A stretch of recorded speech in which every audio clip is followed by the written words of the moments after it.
Yes, ദിവസവും അടുക്ക ഷീപെരുമനെയാണ് നെയ്യാറ്റിൻകരയിൽ ഉണ്ടായിട്ടുള്ള അതിദാരുണമായിട്ടുള്ള അത്യന്തം ദുരൂഹതകൾ നിറഞ്ഞിട്ടുള്ള ഒരു സംഭവം സാമൂഹ്യ മാധ്യമങ്ങളിലൂടെയും മുഖ്യധാരാ മാധ്യമങ്ങളിലൂടെയൊക്കെ നിങ്ങൾ എപ്പോഴും കേൾക്കുന്ന, അല്ലെങ്കിൽ ഇന്ന് ഈ ഒരു 24x7 കേട്ട ഒരു സംഭവം തന്നെയാണ്. എനിക്ക് ഇന്നായിരുന്നില്ല എനിക്ക് ഈ വിഷയത്തെക്കുറിച്ച് കൂടുതൽ അറിയാനുള്ള ഒരു ത്വരയുണ്ടായത്. ഈ വിഷയം ശ്രദ്ധയിൽപ്പെട്ട ഉടൻ തന്നെ, പ്രത്യേകിച്ച് തിരുവനന്തപുരം ജില്ലയിൽ ഇത്തരം സംഭവങ്ങൾ ആവർത്തിച്ചുണ്ടാകുന്നു. നേരത്തെ തിരുവല്ലയിൽ നമ്മൾ അഭിജാത്യ ക്രിയയെക്കുറിച്ച് നമ്മൾ സംസാരിച്ചിട്ടുണ്ടായിരുന്നു. അതുകൊണ്ട് തന്നെ ഈ സംഭവത്തിന്റെ ആമുഖം കേട്ടപ്പോൾ തന്നെ എനിക്ക് മനസ്സിലായിട്ടുണ്ട്, ഇത് ഏതെങ്കിലും തരത്തിലുള്ള കുടിപ്പകയുടെയോ അല്ലെങ്കിൽ ആഭിചാര ക്രിയയുടെയോ ഭാഗമായിട്ട് നടന്നിട്ടുള്ള ഒരു കാര്യമാണ് എന്നുള്ളത്. ഞാൻ ദുഃഖാർത്ഥരായിട്ടുള്ള ആ കുടുംബത്തിനെ ഏതെങ്കിലും തരത്തിൽ ഈ ഘട്ടത്തിൽ ബ്ലെയിം ചെയ്യുന്നില്ല. എങ്കിൽ പോലും നമുക്കെല്ലാം അറിയുന്നത് പോലെ ഈ സാമൂഹ്യ മാധ്യമങ്ങളിലൂടെയും വന്നിട്ടുള്ള വീഡിയോ ഓഡിയോ ക്ലിപ്പുകളും വാർത്തകളും ശ്രദ്ധിച്ചാൽ ഈ ഗോപൻ സ്വാമി എന്ന് പറയുന്ന, മണിയൻ എന്ന് പറയുന്ന ആ ഒരു വയോധികന് സ്വാഭാവിക മരണമാണോ സംഭവിച്ചത് എന്നുള്ളതിൽ വലിയ രീതിയിലുള്ള സംശയമുണ്ടാകും. ഒരു സംശയത്തിനും വകയുണ്ടാകുകയില്ലായിരുന്നു. അദ്ദേഹം സമാധിയാവുന്നതിനൊന്നും നമ്മൾ ആരും എതിരല്ല. ഇതൊക്കെ നേരത്തെ പറഞ്ഞതുപോലെ തന്നെ അവരവരുടെ മതഗ്രന്ഥങ്ങളിൽ വളരെ കൃത്യമായിട്ട് പറഞ്ഞിട്ടുള്ള കാര്യങ്ങളാണ്. സമാധിയാവാം, മക്കയിൽ മരിച്ചു കഴിഞ്ഞാൽ പുണ്യം കിട്ടും, സ്വർഗത്തിൽ പോകുമെന്നൊക്കെ നമ്മൾ ചിന്തിക്കുന്നത് പോലെ ശബരിമലയുടെ സന്നിധാനത്തിൽ നിന്നൊരു സ്ത്രീ മരിച്ചിട്ടുണ്ട്, അവർക്ക് സ്വർഗം കിട്ടും, അല്ലെങ്കിൽ അവർ വലിയ രീതിയിൽ പുണ്യം ചെയ്തിട്ടുള്ള ഒരു സ്ത്രീയാണെന്നൊക്കെ പറയുന്നു. അതൊക്കെ വിശ്വാസികളുടെ വിശ്വാസമാണ്, അതിലൊന്നും നമ്മൾ എതിരല്ല. കാരണം ഭരണഘടനാ പ്രകാരം ഏതൊരു മതത്തിൽ വിശ്വസിക്കാനും ആ മതത്തിന്റെ ആചാരങ്ങളിൽ വിശ്വസിക്കാനും അവിടെ വന്നിട്ട് അത്തരത്തിലൊരു പുണ്യം കിട്ടുവാണെങ്കിൽ, സ്വർഗത്തിൽ പോകാൻ പറ്റുവാണെങ്കിൽ പോകാനും ഒന്നും ഭരണഘടനാപരമായിട്ട് ഈ രാജ്യത്തെ ഏതൊരു പൗരനും അവകാശമുണ്ട്. പക്ഷെ അതല്ല നെയ്യാറ്റിൻകരയിൽ ഈ ഗോപൻ സ്വാമിയുടെ കേസിൽ സംഭവിച്ചിട്ടുള്ളത്. എന്താണ് സംഭവിച്ചത്? 5 വർഷം മുമ്പ് മരിക്കണമെന്ന് പറഞ്ഞ ഒരു മനുഷ്യൻ, കുടുംബക്ഷേത്രത്തിലെ ആ പൂജാരിയായിട്ടുള്ള ഒരു മനുഷ്യൻ, അദ്ദേഹത്തിന് അവിടെ കുറച്ച് സ്വത്തുവകകളൊക്കെ ഉണ്ടെന്ന് പറയുന്നു. അതിൽ മകനും അവിടെ ഒരു പൂജാരിയാണ്. അന്ന് 5 വർഷം മുമ്പ് മകനോട് പറയുന്നു, എനിക്ക് 2025 ഇന്ന ദിവസം, കഴിഞ്ഞ വ്യാഴാഴ്ച സമാധിയാകണമെന്ന് പറയുന്നു. പൂജാ കല്ലുകൾ കൊണ്ടുവരുന്നു, ഇങ്ങനെ പാകുന്നു. പക്ഷേ അന്ന് 5 വർഷം മുമ്പ് പറഞ്ഞ ഈ വയോധികൻ 2 വർഷമായിട്ട് റെഡ് ബിഡനായിട്ടുള്ള കിടപ്പ് രോഗിയായിട്ടുള്ള ഒരു മനുഷ്യനായിട്ട് മാറുന്നു. ആ കിടപ്പ് രോഗിയാണ് ഈ മകന്റെ കോൺട്രാഡിക്ടറി ആയിട്ടുള്ള സ്റ്റേറ്റ്മെന്റ് പ്രകാരം നടന്നു വന്ന്, രാവിലെ പൂജയും കഴിഞ്ഞ് നടന്നു വന്ന് ഇൻസുലിനും ഗുളികയും, പ്രഷറിനും ഷുഗറിനുമുള്ള ഗുളികയും മോഡേൺ മെഡിസിന്റെ ഗുളികയും ഒക്കെ എടുത്തുകൊണ്ട് കഞ്ഞിയും കുടിച്ച് ശാന്തനായി നടന്നു വന്ന് തന്റെ സമാധി പീഠത്തിലിരുന്ന് സമാധിയായത് എന്നുള്ളത്. ഈ സ്റ്റേറ്റ്മെന്റ് വ്യാഴാഴ്ചയ്ക്ക് ശേഷം വെള്ളിയാഴ്ചയോ ശനിയാഴ്ചയോ ആണ്. പക്ഷെ ഇന്നലെ അമ്മയുടേതായിട്ടുള്ള ഒരു സ്റ്റേറ്റ്മെന്റ് വന്നിട്ടുണ്ട്. അതിൽ പറയുന്നത് വളരെ കൃത്യമായിട്ട്, ഞങ്ങൾ വന്ന് നോക്കുമ്പോൾ ആള് മരിച്ചിട്ടില്ല, ബോഡി ഹീറ്റ് ചെയ്യുന്നുണ്ട്, ശ്വാസം എടുക്കുന്നുണ്ട് എന്നുള്ളതാണ്. ആ സമയത്ത് തന്നെയാണ് ഈ സ്ലാബ് എടുത്തു വെച്ചിട്ട്, കോൺക്രീറ്റ് സ്ലാബ് എടുത്തു വച്ചിട്ട് അവരെ സമാധിയാക്കിയത്. ഇപ്പൊ എന്റെ പോയിന്റ് വേറെ ആരും പറഞ്ഞിട്ടല്ല, എന്റെ ഏതെങ്കിലും തരത്തിലുള്ള മനോവ്യാപാരമല്ല. കൃത്യമായിട്ട് ഈ ബന്ധുക്കളെയൊക്കെ കാണിച്ചിട്ടുണ്ട് എന്നവർ പറയുമ്പോഴും ആ കാണിച്ചത് ജീവനോടെയാണ്. അപ്പം സമാധി ആകുന്ന സമയത്ത് അദ്ദേഹത്തിന് ജീവനുണ്ടായിരുന്നു, സമാധിയാക്കിയതാണ് എന്നുള്ളത് ഈ പറയുന്ന 3 ആളുകളുടെ സ്റ്റേറ്റ്മെന്റുകളിൽ നിന്നും വളരെ വ്യക്തമാണ്. അവിടെയാണ് ഏറ്റവും വലിയ സംശയമുണ്ടായതും ഞാൻ അധികാരികളെ സമീപിക്കാൻ, ഇത്തരത്തിലൊരു ലൈവ് ഇന്ന് വരാൻ പോലും കാരണമായിട്ടുള്ളത്. അന്ന് തന്നെ ഞാൻ പറഞ്ഞല്ലോ നേരത്തെ, എനിക്ക് ഈ വ്യാഴാഴ്ച രാവിലെ 11:30 തന്നെ ഈ ഒരു റിപ്പോർട്ട് മീഡിയ വണ്ണിന്റെയും റിപ്പോർട്ടർ ചാനലിന്റെയും റിപ്പോർട്ടർമാർ ചോദിക്കുമ്പോൾ ഞാനത് കേട്ടിരുന്നു. വെള്ളിയാഴ്ച തന്നെ ഞാനിത് അധികാരികളെ ബോധ്യപ്പെടുത്തിയിട്ടുണ്ട്. ആ സമയത്ത് ഞാനൊരു പോസ്റ്റ് ഇട്ടിട്ടില്ല. അത് കഴിഞ്ഞും ഞാൻ സോഷ്യൽ മീഡിയയിൽ എവിടെയും ഇതിനെക്കുറിച്ച് സംസാരിച്ചിട്ടില്ല. പിന്നീട് ഇങ്ങോട്ട് മകന്റെ ആവർത്തിച്ചുള്ള വീഡിയോകൾ, അത് വളരെ കൃത്യമായിട്ട് എവിഡൻഷ്യലാണ്. അതായത് കൃത്യമായിട്ട് ആ തെളിവുകൾ അത് തന്നെ തരുന്നുണ്ട്. കാരണം എവിടെയാണ് അദ്ദേഹം മരിച്ചത്, അദ്ദേഹം മരിച്ചിട്ടുണ്ടോ, അദ്ദേഹം ഈ പറയുന്ന ഇവർ കോൺക്രീറ്റ് ചെയ്തു എന്ന് പറയുന്ന ആ പീഠത്തിനുള്ളിലുണ്ടോ, എങ്ങനെയാണ് അദ്ദേഹം മരണപ്പെട്ടത്,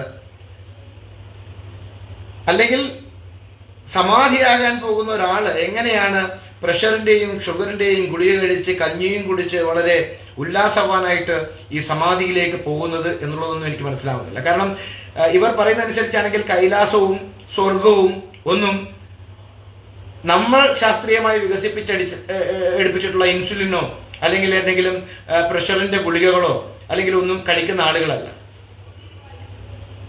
അപ്പോ അത്തരത്തിൽ സമാധിയാകാൻ ആഗ്രഹമുള്ള ഒരു പിതാവ്, വയോധികൻ, എന്തിനാണ് രാവിലെ വന്ന് അദ്ദേഹത്തിന്റെ റുട്ടീൻ ആയിട്ടുള്ള ഇതെല്ലാം എടുത്തിട്ട് പോയിട്ടുള്ളത് എന്നുള്ളത് വളരെ പ്രധാനപ്പെട്ട ചോദ്യം. അത് എന്റെ ചോദ്യമല്ല, അയൽവാസിയായിട്ടുള്ള ഈ ശാസ്ത്രീയമായിട്ട് ഒരു ബോധവുമില്ലാത്ത ഒരു സ്ത്രീയൊക്കെ മാധ്യമങ്ങളോട് ചോദിച്ചിട്ടുള്ള ഒരു ചോദ്യം ഞാനത് ആവർത്തിക്കുന്നു എന്ന് മാത്രമേ ഉള്ളൂ. അതെല്ലാം അവിടെ നിൽക്കട്ടെ. ഇന്ന് നെയ്യാറ്റിൻകര പോലീസ് സ്റ്റേഷൻ എടുത്തിട്ടുള്ള കേസ് നമ്മളെല്ലാം വിചാരിക്കുന്ന 174 CRPC പ്രകാരം അസ്വാഭാവിക മരണത്തിനാണ് എന്നുള്ളതാണല്ലോ.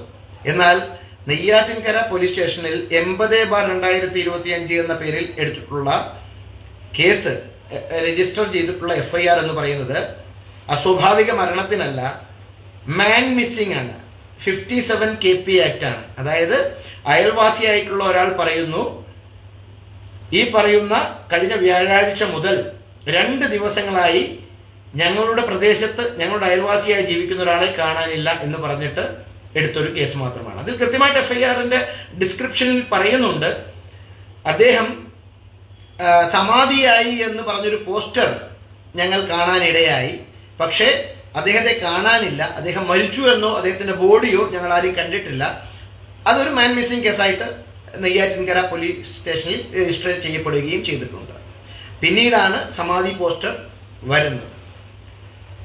ചുരുക്കത്തിൽ ഒരുപാട് കാര്യങ്ങൾ പറയാൻ ഞാൻ ആഗ്രഹിച്ചിരുന്നു ഇന്ന്. പക്ഷേ ഞാൻ ഈ ഫേസ്ബുക്ക് ലൈവ് ഇടുന്നതിന്റെ ഒരു അരമണിക്കൂർ മുൻപ് വീണ്ടും നേരത്തെ പോലീസ് സ്റ്റേഷനുമായി സംസാരിച്ചിരുന്നു. പക്ഷെ വീണ്ടും നെയ്യാറ്റിൻകര SHO ശ്രീ പ്രവീൺ സാറുമായിട്ട് ഞാൻ സംസാരിച്ചിരുന്നു. അദ്ദേഹവുമായി സംസാരിച്ചപ്പോൾ അദ്ദേഹം ഇന്ന് എല്ലാവരെയും കണ്ട ആളുകളാണ്. കഴിഞ്ഞ ഈ 5 ദിവസവുമായിട്ട് എല്ലാവരെയും കണ്ട് സംസാരിക്കുന്ന ഒരാളാണ്. ജില്ലാ കളക്ടർ പുറപ്പെടുവിച്ചിട്ടുള്ള അല്ലെങ്കിൽ സബ് കളക്ടർ പുറപ്പെടുവിച്ചിട്ടുള്ള ഉത്തരവ് അത് നടപ്പിലാക്കാൻ വേണ്ടി ഇന്ന് അവിടെ പോയിട്ടുള്ള ഒരാൾ കൂടിയാണ്. അദ്ദേഹം എന്നോട് സംസാരിച്ചപ്പോൾ ഡിസ്ക്ലോസ് ചെയ്തിട്ടുള്ള ഒരുപാട് കാര്യങ്ങളുണ്ട്.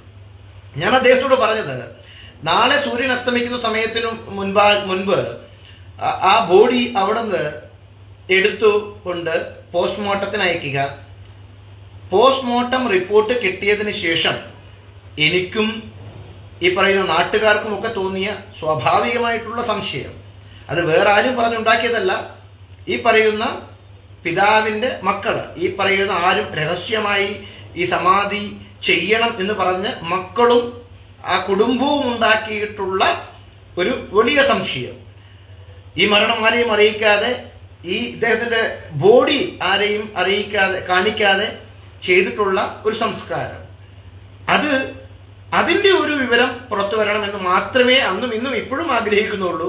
അക്കാര്യം തന്നെയാണ് ഞാൻ പ്രവീൺ സാറുമായിട്ട്, അതായത് നെയ്യാറ്റിൻകര SHOയുമായിട്ട് ഇപ്പോഴും സംസാരിച്ചിട്ടുള്ളത്. പക്ഷെ അദ്ദേഹം പറഞ്ഞത് അത് കുറച്ചുകൂടെ കോംപ്ലിക്കേറ്റഡ് ആയിട്ടുള്ള വിഷയമായിട്ട് അത് വളർന്നു വന്നിട്ടുണ്ട്. അതായത് വർഗീയമായി ചേരിതിരിവുണ്ടാക്കുന്ന രീതിയിലേക്കുള്ള ഒരു വിഷയമായി അത് നെയ്യാറ്റിൻകരയിൽ ആ പ്രദേശത്ത് വളർന്നു വന്നിട്ടുണ്ട് എന്നുള്ളതാണ്. സ്വാഭാവികമായിട്ടും ഇന്ന് ഈ വിഷയവുമായി ബന്ധപ്പെട്ട് കേരള ഹൈക്കോടതിയെ സമീപിക്കാനുള്ള ഒരു നീക്കമായിരുന്നു എന്റേത്. കാരണം നേരത്തെ തന്നെ ആഭിചാരക്രിയയുടെ ഭാഗമായിട്ട് ഒരുപാട് പേരെ കൊലപ്പെടുത്തിയ ചരിത്രമുള്ള തിരുവനന്തപുരവും കൊല്ലവും പത്തനംതിട്ടയും ഒക്കെ നമ്മുടെ മുന്നിലുണ്ട്. ബാക്കി ജില്ലകളില്ല എന്നുള്ളതല്ല, ഞാൻ ജില്ല വേർതിരിച്ചുകൊണ്ടൊരു മോശം ജില്ലകളാണെന്ന് പറയുന്നത് പോലെ. പക്ഷേ കൂടുതൽ കേസുകൾ നമ്മളെടുത്ത് പരിശോധിച്ചാൽ നമുക്ക് മനസ്സിലാകും ഈ ജില്ലകളിൽ നിന്നാണ് ഉണ്ടാകുന്നത്. അപ്പോ ഏറ്റവും അവസാനം സംസാരിച്ചപ്പോൾ നെയ്യാറ്റിൻകര SHO പറഞ്ഞത് നാളെ രാവിലെ അദ്ദേഹം RDOയുമായിട്ട് സംസാരിക്കുന്നുണ്ട്, സബ് കളക്ടറുമായിട്ട് സംസാരിക്കുന്നുണ്ട്, ജില്ലാ കളക്ടറുമായിട്ട് സംസാരിക്കുന്നുണ്ട്, ചർച്ചയുണ്ട്. അതിനുശേഷം നിർബന്ധമായിട്ടും ഈ കല്ലറ പൊളിച്ച് ആ ഡെഡ് ബോഡി പുറത്തെടുത്തുകൊണ്ട്, അവിടെ ഉണ്ടെങ്കിൽ അത് പുറത്തെടുത്തുകൊണ്ട് പോസ്റ്റ്മോർട്ടം നടത്തും എന്നുള്ളത് തന്നെയാണ് അല്പം മുമ്പ്, അരമണിക്കൂർ മുമ്പ് നമ്മളോട് SHO സംസാരിച്ചത്. SHO സംസാരിച്ചതിന്റെ മുഴുവൻ കാര്യങ്ങളും ഒരു പോലീസ് അന്വേഷണത്തിന്റെ ഭാഗമായിട്ടുള്ളത് കൊണ്ടും ഒരു അഭിഭാഷകൻ എന്നുള്ളത് കൊണ്ടും എനിക്ക് ഡിസ്ക്ലോസ് ചെയ്യാൻ വേണ്ടി വലിയ ബുദ്ധിമുട്ടുണ്ട്. അത് നാളെ വൈകുന്നേരം, ഞാൻ നേരത്തെ പറഞ്ഞല്ലോ, നാളെ വൈകുന്നേരം സൂര്യൻ അസ്തമിക്കുന്നതിന് മുൻപ് ഈ കല്ലറ തുറന്ന് ഈ ഡെഡ് ബോഡി പോസ്റ്റ്മോർട്ടത്തിനായി മാറ്റിയിട്ടില്ല എങ്കിൽ ഞാൻ SHO പറഞ്ഞ എന്താണോ അതുകൂടെ ഡിസ്ക്ലോസ് ചെയ്യാൻ ഞാൻ തയ്യാറാണ്. ഞാൻ നാളെ വൈകിട്ടും ഇതേ സമയത്ത് ഞാൻ നിങ്ങളെ കാണാൻ വരികയും ചെയ്യും നിർബന്ധമായിട്ടും. പക്ഷെ ആ സമയം ഞാൻ അവിടെ ലാപ്സ് ചെയ്യാണ്. കാരണം അത് നിയമപരമായിട്ടുള്ള ഒരുപാട് കാര്യങ്ങളുണ്ട്. അത് ഒരാൾക്ക് തീരുമാനമെടുക്കാൻ പറ്റുന്നതല്ല. ആ കാര്യങ്ങളൊക്കെ ഞാൻ SHOയെ കൃത്യമായിട്ട് അല്പം മുമ്പ് ധരിപ്പിച്ചിട്ടുണ്ട്. സുപ്രീം കോടതിയുടെ ഏറ്റവും പ്രധാനപ്പെട്ട 2021 ഒരു കേസിൽ അസ്വാഭാവിക മരണത്തിനോ മാൻ മിസ്സിംഗ് കേസ് രജിസ്റ്റർ ചെയ്തതിനു ശേഷം ഏതെങ്കിലും അസ്വാഭാവിക ഡെഡ് ബോഡിയോ കണ്ടു കഴിഞ്ഞാൽ അത് റിക്കവർ ചെയ്ത്, അതായത് ഭൂമിക്ക് എത്ര അടിയിലാണെങ്കിൽ പോലും അത് റിക്കവർ ചെയ്ത് പോസ്റ്റ്മോർട്ടത്തിനയച്ച് നിയമപരമായ നടപടി എടുക്കുന്നതിൽ നിന്ന് SHOയെ ഇന്ത്യൻ പ്രധാനമന്ത്രിക്കോ ഇന്ത്യൻ രാഷ്ട്രപതിക്കോ പോലും വിലക്കാൻ പറ്റില്ല എന്നുള്ള കൃത്യമായിട്ടുള്ള സുപ്രീം കോടതി വിധി നമ്മുടെ നാട്ടിൽ നിലവിലുണ്ട്. അപ്പൊ അതുകൊണ്ട് തന്നെ ഇന്ന് യാതൊരു പ്രശ്നവും ഇല്ലായിരുന്നു ആ SHOയ്ക്ക് അവിടുന്ന് ആ ഒരു ബോഡി ആ കല്ലറ പൊളിച്ചുകൊണ്ട് തിരിച്ചെടുക്കാൻ വേണ്ടിയിട്ട്. അത് അവർ ആത്മഹത്യാ ഭീഷണി മുഴക്കിക്കൊണ്ടും ബന്ധുക്കളോ മക്കളോ ഒന്നും ആത്മഹത്യാ ഭീഷണി മുഴക്കിക്കൊണ്ടോ ഒന്നും അത് തിരിച്ചെടുക്കാണ്ട് പോരേണ്ട കാര്യമൊന്നും സ്ഥലം SHOയ്ക്ക് ഇല്ല. SHO is the final authority to do law and order. അദ്ദേഹത്തിന് മുകളിൽ നിക്ഷിപ്തമായിട്ടുള്ള ഭരണഘടനാപരമായിട്ടുള്ള നിയമപരമായിട്ടുള്ള ഉത്തരവാദിത്തമാണ് ആ ബോഡി റിക്കവർ ചെയ്ത് ആ സമയത്ത് തന്നെ. കാരണം ഈ പറയുന്ന മകന്റെ തന്നെ സ്റ്റേറ്റ്മെന്റുകളിൽ ഉണ്ടെന്നേ. ഏത് അച്ഛൻ രാവിലെ പൂജാകർമ്മങ്ങൾ കഴിഞ്ഞു വന്നു, വീട്ടിൽ വന്നു, കഞ്ഞി കുടിച്ചു, പ്രഷറിന്റെയും ഷുഗറിന്റെയും ഗുളികകൾ എടുത്തു. അദ്ദേഹം ആ അസുഖങ്ങളുള്ള ആളാണ്. ഇൻസുലിൻ എടുത്തു. അതിനുശേഷം നടന്നു പോയി അവിടെ ഇരുന്നു. 10:30 മണിയേ ആയിട്ടുള്ളൂ. 11:30ക്കാണ് ഞാൻ സമാധിയാവുക എന്ന് പറഞ്ഞു. സമാധിയാകുന്ന സമയത്ത് ഞാൻ മാത്രമാണ് സാക്ഷിയായിട്ടുള്ളത്. ഞാനത് കണ്ടുകൊണ്ടേ നിൽക്കുന്നു. പിന്നെ സ്വർഗത്തിലേക്കോ മറ്റോ അദ്ദേഹത്തിന്റെ ജീവൻ പോകുന്നതൊക്കെ ഞാൻ കണ്ടുകൊണ്ടേ നിൽക്കുന്നു. ഈ കണ്ടതിന് ശേഷം ഞാൻ എൻ്റെ ബ്രദറിനെ വിളിച്ചു പറയുന്നു പൂജാകർമ്മങ്ങളും കർപ്പൂരവും ഒക്കെ കൊണ്ടുപോകാൻ എന്നുള്ളത്. സ്വാഭാവികമായിട്ടുമുള്ള സംശയം, ഇദ്ദേഹം ഇത്രയും പറഞ്ഞ കാര്യങ്ങളൊക്കെ കോൺട്രാഡിക്ടറി ആണെന്നേ. എങ്ങനെ കിടപ്പ് രോഗിയായിട്ടുള്ള ഒരാൾ എങ്ങനെ നടന്നു വരുന്നു? 81 വയസ്സുണ്ട് എന്ന് പറയപ്പെടുന്ന ഒരാൾ എങ്ങനെ അവിടെ വന്ന് അങ്ങനെ ഇരിക്കുന്നു? അതിൽ ഒരു ശാസ്ത്രീയത കൂടെയുണ്ട്. എന്നെ ശ്രമിക്കുന്ന ആളുകൾ പ്രധാനമായും ശ്രദ്ധിക്കേണ്ട ഒരു വസ്തുത കൂടെയുണ്ട്. അത് ശാസ്ത്രീയമായിട്ടുള്ള വസ്തുതയാണ്. അത് ഒരു മനുഷ്യൻ ഒരിക്കലും സ്വയം മൂക്കും വായും പൊത്തിപ്പിടിച്ചുകൊണ്ട് ആത്മഹത്യ ചെയ്യാൻ വേണ്ടി പറ്റില്ല. മൂക്കും വായയും പൊത്തിപ്പിടിച്ച് ഒരാൾക്ക് ആത്മഹത്യ ചെയ്യാൻ വേണ്ടി പറ്റില്ല. ഒന്നില്ലെങ്കിൽ ഒരു എക്സ്റ്റേണൽ ഫോഴ്സ് വേണം. അതായത് രണ്ടാമതൊരാൾ വന്ന് മൂക്കും വായും കെട്ടിയിട്ട് അല്ലെങ്കിൽ ഒരു തലയണയെടുത്ത് പിടിച്ച് ഫോഴ്സ്ഫുള്ളി മാത്രമേ ഒരാൾക്ക് ശ്വാസം കിട്ടാതെ കൊല്ലാൻ വേണ്ടി പറ്റുള്ളൂ. അതല്ല എങ്കിൽ നമ്മുടെ സ്റ്റേറ്റും നമ്മളും ഒക്കെ ചെയ്യുന്നത് പോലെ, അതായത് സ്റ്റേറ്റ് ചെയ്യാന്ന് പറഞ്ഞാൽ തൂക്കിക്കൊല്ലുക, നമ്മൾ എന്ന് പറയുമ്പോൾ തൂങ്ങി മരിക്കുക. ഈ 2 ഓപ്ഷനേ ഉള്ളൂ. അതായത് അതൊരു ഫ്രാക്ഷൻ ഓഫ് സെക്കൻഡിൽ വളരെ വളരെ ചെറിയ സമയത്തിനുള്ളിൽ നടക്കുന്ന ഒരു കാര്യമാണ്. ആ സമയത്ത് കുരുക്ക് മുറുകുന്നു, നമുക്ക് ശ്വാസം കിട്ടാണ്ട് നമ്മൾ മരിക്കുന്നു. അതല്ലാതെ ഒരു 10,000 കോടി ഇനാം തരാം എന്ന് പറഞ്ഞു കഴിഞ്ഞാലും ഒരാൾക്കും മൂക്കും വായും പൊത്തിപ്പിടിച്ച് സ്വയം എന്ന് പറയുന്നതിൽ അർത്ഥമില്ല, ആത്മഹത്യ ചെയ്യാൻ വേണ്ടി പറ്റില്ല. അതാണ് അതിന്റെ ഒരു യാഥാർത്ഥ്യം. അപ്പം ഈ പറഞ്ഞിരിക്കുന്ന മകന്റെയും അമ്മയുടെയും ഒക്കെ സ്റ്റേറ്റ്മെന്റുകളിലുള്ളത് അങ്ങനെ നടന്നു എന്നുള്ളതാണ്. അതായത് അമ്മ വന്ന് നോക്കുന്ന സമയത്ത്, അമ്മ ഇൻ ദ സെൻസ് ഈ മരിച്ചയാളുടെ ഗോവൻ സ്വാമിയുടെ ഭാര്യ, ഈ ഭാര്യ വന്ന് നോക്കുന്ന സമയത്ത് ഇദ്ദേഹത്തിന്റെ ബോഡി ചൂടായിരുന്നു എന്ന് പറയുന്നു, 1/2 മണിക്കൂറോളം ചൂടായിരുന്നു എന്ന് പറയുന്നു. മാധ്യമപ്രവർത്തകൻ ആവർത്തിച്ചു ചോദിക്കുന്നുണ്ട്, ആ ചൂടിൽ ഉള്ളപ്പോൾ നിങ്ങൾക്ക് അറിയില്ലേ മരിച്ചിട്ടില്ല എന്നുള്ളത്? നിങ്ങൾ നോക്കിയോ ശ്വാസമുണ്ടോ ഇല്ലയോ എന്നുള്ളത്? അത് ഞങ്ങൾക്ക് നോക്കേണ്ട കാര്യമില്ല, അത് ശിവനാണ് അതിന്റെയൊക്കെ ആള് എന്ന് പറയുന്നു. മകൻ പറയുന്നു, അച്ഛൻ പറഞ്ഞു എന്റെ പ്രാണൻ പോകുന്നുണ്ട്, മേലോട്ട് പോയി, അതങ്ങനെ നേരെ മേലോട്ട് പറന്നു പോകുന്നത് ഞാൻ കാണുന്നുണ്ട് എന്ന് പറഞ്ഞപ്പോഴാണ് ഞാൻ സ്ലാബ് എടുത്ത് വെച്ചത് എന്ന് പറയുന്നു. അതായത് ഈ കോൺക്രീറ്റ് സ്ലാബ് എടുത്ത് വെച്ചത് എന്ന് പറയുന്നു. സ്വാഭാവികമായിട്ടും ഇവരുടെ എല്ലാവരുടെയും സ്റ്റേറ്റ്മെന്റ് പ്രകാരം വളരെ ഗുരുതരമായിട്ടുള്ള ഒരു കോഗ്നിസിബിൾ ആയിട്ടുള്ള, ഈ രാജ്യത്ത് നടക്കാൻ പറ്റാത്തതായിട്ടുള്ള വലിയൊരു ക്രിമിനൽ കുറ്റം നടന്നിട്ടുണ്ട് എന്നുള്ളത് പ്രാഥമികമായിട്ട് ഒരാളും പരാതി കൊടുക്കാതെ തന്നെ പോലീസിന് അനുമാനിക്കാവുന്ന ഒരു കേസാണ്. അത് ഞാൻ അല്പം മുമ്പ് നെയ്യാറ്റിൻകര SHO പ്രവീൺ സാറിനോട് പറയുകയും ചെയ്തിട്ടുണ്ട്.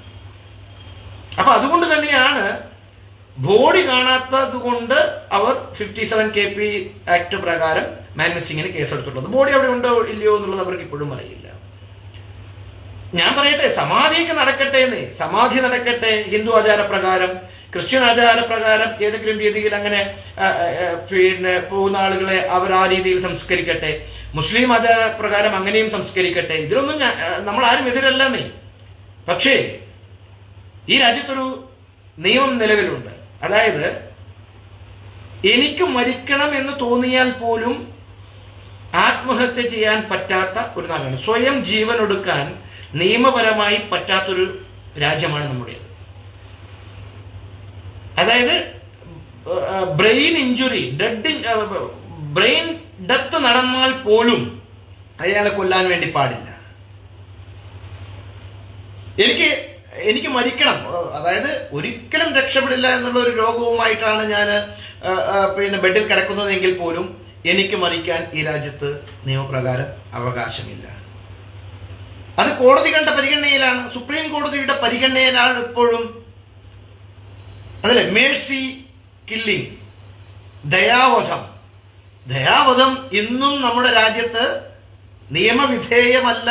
അതായത് ഒരിക്കലും രക്ഷപ്പെടില്ല. ആ മനുഷ്യന് ഏറ്റവും ക്രൂഷ്യലായിട്ടുള്ള, അവന് അനുഭവിക്കാവുന്ന ഏറ്റവും വലിയ വേദനയിലൂടെയാണ് കടന്നു പോകുന്നത് എന്ന് അദ്ദേഹത്തിനും അദ്ദേഹത്തിന്റെ കുടുംബത്തിനും ബോധ്യമുണ്ടെങ്കിൽ പോലും ഡോക്ടർമാരോട് അയാളെ കൊന്നു തരുമോ എന്ന് ചോദിക്കാനോ കൊല്ലാനോ ഉള്ള അധികാരം ഡോക്ടർമാർക്കുമില്ല, സ്വയം മരിക്കാനുള്ള അധികാരം ഈ പറയുന്ന രോഗിക്കുമില്ല. അങ്ങനെയുള്ള ഒരു രാജ്യമാണെന്നേ നമ്മുടേത്. ഈ രാജ്യത്താണ് വയോധികനായിട്ടുള്ള ഒരാൾ, ബെഡ് റിഡൻ ആയിട്ട് കിടപ്പ് രോഗിയായിട്ട് 2 വർഷമായിട്ടുള്ള ഒരാൾ രാവിലെ അമ്പലത്തിൽ പോയി പൂജയും നടത്തി തിരിച്ചു വന്ന് കഞ്ഞിയും കുടിച്ച് ഇൻസുലിനും പ്രഷറിന്റെയും ഷുഗറിന്റെയും ഗുളികയും എടുത്ത് എല്ലാവരോടും നല്ല ഹാപ്പിയായി പറഞ്ഞ്, അപ്പൊ അമ്മയോട് ചോദിക്കുന്നുണ്ട് റിപ്പോർട്ടർ ചാനലിന്റെ ലേഖകൻ, അപ്പൊ അമ്മയോട് പറഞ്ഞില്ലേ ഞാൻ ഇപ്പോ സമാധിയാകാൻ പോവുകയാണെന്നുള്ളത്? അപ്പൊ പറഞ്ഞു എല്ലാ ദിവസവും പറയാറുണ്ട്, അപ്പൊ അത് ഞാനൊരു തമാശയായിട്ടാണ് എടുത്തതെന്നുള്ളത്. അതിന്റെ വിഷ്വൽ ഞാൻ ഇതിന്റെ ഡിസ്ക്രിപ്ഷനിൽ കൊടുക്കാം, ഇതിന്റെ ഈ ഒരു വീഡിയോയുടെ അടിയിൽ കൊടുക്കുക. അപ്പം ഇദ്ദേഹം എല്ലാ ദിവസവും പറയുന്നുണ്ട് എന്നാണ് പറയുന്നത്, അതായത് ഞാൻ സമാധിയാവാൻ പോവുകയാണെന്നുള്ളത്. മകൻ പറയുന്നു 5 വർഷം മുമ്പ് പറഞ്ഞിട്ടുള്ളതാണ്, മരുത്വാമലയിൽ വെച്ച് പറഞ്ഞിട്ടുള്ളതാണ് എന്നുള്ളത്. ഒന്നുകിൽ ഈ കുടുംബത്തിനെ വലിയ രീതിയിൽ അന്ധവിശ്വാസത്തിന്റെ ഏറ്റവും എക്സ്ട്രീം ആയിട്ടുള്ള ആരോ തെറ്റിദ്ധരിപ്പിച്ചിട്ടുണ്ട്, അല്ലെങ്കിൽ അവർ അന്ധവിശ്വാസത്തിൽ അങ്ങനെ തന്നെ വന്നിട്ടുള്ള ഒരു വിഭാഗം ആളുകളാണ്, അല്ലെങ്കിൽ ആഭിചാരക്രിയ നടത്തി ഇവർ ആരെയെങ്കിലും ഒക്കെ ഇത്തരത്തിൽ സമാധിക ആക്കിയിട്ടുണ്ടോ എന്നുള്ളതൊക്കെ ഒരു ചോദ്യചിഹ്നമാണ്. അതിനൊരു പ്രത്യേക കാരണം കൂടിയുണ്ട്. ഞാൻ 1-2 ചാനലുകൾ മാറ്റി കാണുമ്പോൾ, മീഡിയ വാർത്തകൾ കാണുമ്പോൾ അവർ പറയുന്നുണ്ട്, ഒരു അമ്മാവൻ വന്ന് പറയുന്നുണ്ട്, എന്റെയും അപ്പൂപ്പൻ സമാധിയായതാണ്, ഞങ്ങളുടെയും അച്ഛൻ സമാധിയായതാണ്, ഇതൊക്കെ ഈ കല്ലറകളൊക്കെ നിങ്ങൾ തോണ്ടുമോ എന്നുള്ളത്. എന്റെ അഭിപ്രായത്തിൽ ഞാൻ ഇന്നലെ തീരുമാനിച്ചത് ബഹുമാനപ്പെട്ട ഹൈക്കോടതിയെ സമീപിച്ചുകൊണ്ട് ഇതെല്ലാം തോണ്ടണം എന്നുള്ളതാണ്. എന്താ നമ്മൾ ജോളിയുടെ കേസിൽ എന്താ നമ്മൾ കണ്ടത്? ജോളി സയനൈഡ് കൊടുത്ത് കൊന്നു എന്ന് പോലും നമ്മൾ ചിന്തിച്ചില്ല. സയനൈഡിന്റെ ഒരു അംശം ഉണ്ടായോ എന്നൊരു സംശയത്തിലാണ് ജോളി അറസ്റ്റ് ചെയ്തിട്ടുള്ളത്. പിന്നീട് എന്താണ് ഈ നാട്ടിൽ തെളിഞ്ഞത്? സയനൈഡ് കൊടുത്ത് ജോളി കൊന്നിട്ടുള്ള ആളുകൾ ആരൊക്കെയാണ്? കുടുംബത്തിലെ വന്ധ്യവയോധികർ തുടങ്ങി സ്വന്തം ഭർത്താവിനെ ഉൾപ്പെടെ എത്ര ആളുകളെ ഏഷ്യയിൽ കേട്ടുകേൾവിയില്ലാത്ത രീതിയിലല്ലേ ജോളി ഒരാളും ഒരു ഈച്ച പോലും അറിയാതെ കൊല ചെയ്തിട്ടുള്ളത്? ഒരു അന്ധവിശ്വാസത്തിന്റെയും പേരിലല്ല, ഒരു വിശ്വാസത്തിന്റെയും പേരിലല്ല ജോളി കൊല ചെയ്തിട്ടുള്ളത്. വളരെ ക്രൂക്കഡായിട്ട് ജോളിക്ക് വേണ്ടിയിട്ടുള്ള നേട്ടങ്ങൾക്ക് വേണ്ടി മാത്രമാണ് ജോളി അത് ചെയ്തിട്ടുള്ളത്. അത് പിന്നീടല്ലേ തെളിഞ്ഞത്? എത്ര വർഷക്കാലത്തിന് ശേഷം അത് ഇപ്പോഴും തെളിയിക്കാൻ പറ്റിയോ? അപ്പോ ഇവിടെ ഗോപൻ സ്വാമിയുടെ കുടുംബ ചരിത്രത്തിലേക്ക് കൂടെ പോലീസ് അന്വേഷണം നീളണം എന്നുള്ളത് തന്നെയാണ് എന്റെ ആവശ്യം. അതായത് ഈ വീഡിയോയിൽ, ഓൺലൈൻ മീഡിയയിലൂടെ ഒക്കെ ഒരുപാട് ആളുകൾ എന്ന് പറയുന്നുണ്ട് എന്റെ കുടുംബത്തിലും സമാധിയാണെന്ന്. ഇവരൊക്കെ സമാധിയാണോ എന്നുള്ളത് കൃത്യമായിട്ടുള്ള അന്വേഷണം വേണം. അതിന്റെ തുടക്കമാവട്ടെ ഗോപൻ സ്വാമി അതിനൊരു തുടക്കമായെങ്കിൽ എനിക്ക് തോന്നുന്നു ഗോപൻ സ്വാമി സ്വർഗത്തിലെ ഏറ്റവും വലിയ ഒരു മാതൃക പുരുഷനായിരിക്കും നമ്മുടെ ഗോപൻ സ്വാമി എന്നുള്ളതാണ് എനിക്ക് പറയാനുള്ളത്. കാരണം ഈ പറയുന്ന മക്കളുടെ വിടുവായിത്തം കൊണ്ടും ഈ ക്രൈം ചെയ്യുന്നതിലുള്ള, ഞാൻ ചെയ്തു എന്ന് ഞാൻ പറയുന്നില്ല, ചെയ്യുന്നതിലുള്ള ഒരു വൈദഗ്ധ്യം കുറവ് കൊണ്ടും മാനസികമായി അന്ധവിശ്വാസ ജടിലമായിട്ടുള്ള ഏറ്റവും ക്രൂക്കഡായിട്ടുള്ള ഒരു മെന്റാലിറ്റിയിലേക്ക് അവർ പോയത് കൊണ്ടും ഈ ഒരു ക്രൈം റിവീൽ ചെയ്യാൻ വേണ്ടി പറ്റി. അതിന് ഗോപൻ സ്വാമി ഒരു നിമിത്തമായെങ്കിൽ എനിക്ക് തോന്നുന്നു ശിവനും പാർവതിയും അള്ളാഹുവും യേശുക്രിസ്തുവും ഒക്കെ ഏറ്റവും സന്തോഷിക്കുക ആ ഒരു ഘട്ടത്തിലായിരിക്കും. കാരണം എത്രയെത്ര ആളുകളെ സമാധിയാക്കിയിട്ടുള്ള ആളുകൾ നമ്മുടെ കൂട്ടത്തിലുണ്ടാകാം എന്നുള്ളത്. ഞാനിതൊന്നും ഒരു മുൻവിധിയോടുകൂടെ പറയുന്നതല്ല. ഇവിടെ ഒരു നിയമമുണ്ട്, രാജ്യത്തൊരു നിയമമുണ്ട്, ഡെഡ് ബോഡിക്ക് ഒരു നിയമമുണ്ട്. മനസ്സിലായില്ലേ?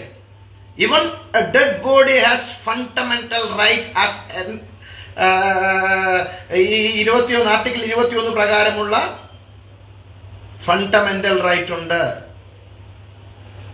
എനിക്ക് 5 ദിവസമായിട്ട് ഉറക്കത്തിലും ഉറക്കത്തിലും ഒക്കെ എനിക്ക് സമാധിയാണ് ഓർമ്മ വരുന്നത്. ഇനി സമാധിയെ കുറിച്ച് പറഞ്ഞാൽ പോലും സന്യാസി വര്യന്മാർ ശാസ്ത്രപരമായിട്ട് ശാസ്ത്രത്തിൽ ഏതെങ്കിലും ബുക്ക് വായിച്ചിട്ടുള്ള ആളുകൾക്കറിയാം, ആരെങ്കിലും ഈ പറഞ്ഞതുപോലെ ദൈവത്തിലേക്ക് നേരിട്ട് പോകാൻ പ്രാപ്തരായിട്ടുള്ള സന്യാസി വര്യന്മാർ, പൂജാരികൾ, അല്ലെങ്കിൽ അത്തരം ആളുകൾ, ദൈവത്തിനോട് ഏറ്റവും അടുത്ത് നിൽക്കുന്ന ആളുകൾ, പുരോഹിതന്മാർ, അവർ സമാധിയായാൽ ആ സമാധി ഭക്തജനങ്ങൾക്ക് കാണാനും അവർക്ക് അവരുടെ അപേക്ഷകൾ അവരിൽ സമർപ്പിക്കാനും ഒരു അവസരം കൊടുക്കുകയും, അല്ലെങ്കിൽ അവർക്ക് ഒരു പൊതുദർശനം എന്നുള്ള, നമ്മളൊക്കെ പറയുന്ന ഒരു പൊതുദർശനം ഉണ്ടാവുകയും, ആ പൊതുദർശനത്തിന് ശേഷം മാത്രം അവരെ കൊണ്ട് സമാധി ഇരുത്തുക എന്ന് പറയും. അല്ലെ? നമ്മുടെ ശ്രീനാരായണ ഗുരുവിന്, അതായത് ലോകം കണ്ട ഏറ്റവും വലിയ സാമൂഹിക പരിഷ്കർത്താവായിട്ടുള്ള ശ്രീനാരായണ ഗുരുവിനെയൊക്കെ കോട്ട് ചെയ്തുകൊണ്ടാണ് ഈ പറയുന്ന ഗോപൻ സ്വാമിയുടെ മകൻ സ്വാമി അന്ന് സംസാരിച്ചത്. അതിന്റെയൊക്കെ വിവരങ്ങൾ നമ്മൾ ഹൈക്കോടതിക്കും സുപ്രീം കോടതിക്കും മറ്റ് ബന്ധപ്പെട്ട അധികാരികൾക്കൊക്കെ കൈമാറുന്നുണ്ട്. ഇദ്ദേഹം വിചാരിച്ചിരിക്കുന്നത് ജീവനോടെ കൊണ്ടുപോയി അവിടെ ഒരു കുഴിയിൽ വെക്കുക, ഒരു പീഠത്തിൽ വെക്കുക, എന്നിട്ട് സ്ലാബ് ഇട്ടിട്ട് കോൺക്രീറ്റും ഇട്ട് മൂടുക എന്നുള്ളതാണ് സമാധി എന്നുള്ളതാണ്. അത് സമാധിയുടെ ഒരു മറുപുറമാണ്. അത് സമാധിയുടെ മറുപുറമാണ്. ഞാൻ പറയുന്നു, ഇപ്പൊ ഈ ഒരു പോസ്റ്റ്മോർട്ടം റിപ്പോർട്ടിൽ അദ്ദേഹം മരിച്ചത് സ്വാഭാവിക മരണമാണ് എന്നുണ്ടെങ്കിൽ പോലും അതിൽ പ്രശ്നമുണ്ടെന്നേ. ഈ ഗോപൻ സ്വാമി മരിച്ചത് സ്വാഭാവിക മരണമാണ്, അതിന് ശേഷമാണ് മക്കൾ ഇങ്ങനെ കൊണ്ടുവന്ന് വെച്ചത് എന്നുള്ളത് സത്യമാണെങ്കിൽ പോലും, ഇനി പോസ്റ്റ്മോർട്ടം റിപ്പോർട്ടിൽ അങ്ങനെയാണ് ഉള്ളത് എങ്കിൽ പോലും അതിലും നിയമപരമായിട്ട് പ്രശ്നമുണ്ട്. അതെല്ലാം അവരുടെ അവകാശവും എല്ലാം ആണെങ്കിൽ പോലും അതിലും നിയമപരമായ പ്രശ്നമുണ്ട്. A dead can have article 21. അവരുടെ ബരിയൽ, അവരുടെ ക്രിമേഷൻ ഏത് രീതിയിലാകണം എന്നുള്ളതിന് നമുക്കൊരു പ്രോട്ടോകോൾ ഉണ്ടെന്നേ. നമ്മുടെ രാജ്യത്തിന്, നമ്മുടെ നിയമത്തിന് പ്രോട്ടോകോൾ ഉണ്ടെന്നേ. അപ്പൊ ഇവിടെ മകൻ പറയുന്നത് അനുസരിച്ചാണെന്നുണ്ടെങ്കിൽ, ആര്? ഗോപൻ സ്വാമിയുടെ മകൻ സ്വാമി പറയുന്നത് അനുസരിച്ചാണെന്നുണ്ടെങ്കിൽ ഓരോ ചാനലിന് കൊടുക്കുന്നതും കോൺട്രാഡിക്ടറി ആണ്, പോലീസിനോട് പറഞ്ഞത് കോൺട്രാഡിക്ടറി ആണ്, അമ്മ പറയുന്നത് കോൺട്രാഡിക്ടറി ആണ്. ഇവരാരും ഇത് കണ്ടിട്ടുമില്ല. ഇവരെല്ലാം വയലേറ്റ് ചെയ്തിരിക്കുന്നത് ഒരു ഡെഡ് ബോഡിക്ക് കിട്ടാവുന്ന ഫണ്ടമെന്റൽ റൈറ്റ്സ് ആണ്. ജീവിച്ചിരിക്കുന്നവർക്ക് മാത്രമാണെന്നുള്ളത് നിങ്ങളുടെ മിഥ്യാബോധമാണ്. മരിച്ചവർക്കും അതേ അവകാശങ്ങളും അധികാരങ്ങളും എല്ലാം ഉണ്ട് എന്നുള്ളതാണ്. ഏതെങ്കിലും തരത്തിലുള്ള ഒരു വില്ല് ഏതെങ്കിലും തരത്തിൽ ഇങ്ങനെ എഴുതി വെച്ചതിന്റെ ഒരു തെളിവ് കാണിക്കാൻ അദ്ദേഹം തയ്യാറാവുന്നില്ല. അദ്ദേഹം പറഞ്ഞു ഞാൻ ആത്മഹത്യ ചെയ്യും എന്നുള്ളതാണ് പറയുന്നത്. അവിടെ തന്നെ ഒരു ക്രൈമാണല്ലോ ഉള്ളത്. അതെ, ആ ഒരു ആത്മഹത്യ എന്ന് പറയുന്ന ആ സെക്കൻഡിൽ അദ്ദേഹത്തെ അറസ്റ്റ് ചെയ്യാൻ പറ്റും. പക്ഷെ നേരത്തെ ഞാൻ SHOയോട് സംസാരിച്ചതുപോലെ തന്നെ ഒരു റിലീജിയസ് ടെൻഷൻ എന്ന് പറയുന്നത് ഒരു സ്ഥലത്തെ പോലീസ് ഉദ്യോഗസ്ഥർക്ക്, പ്രത്യേകിച്ച് മറ്റെന്താണെങ്കിലും, ഒരു കൊലപാതകമാണെങ്കിലും അല്ലെങ്കിൽ മറ്റ് ചേരിതിരിഞ്ഞുള്ള ഒരു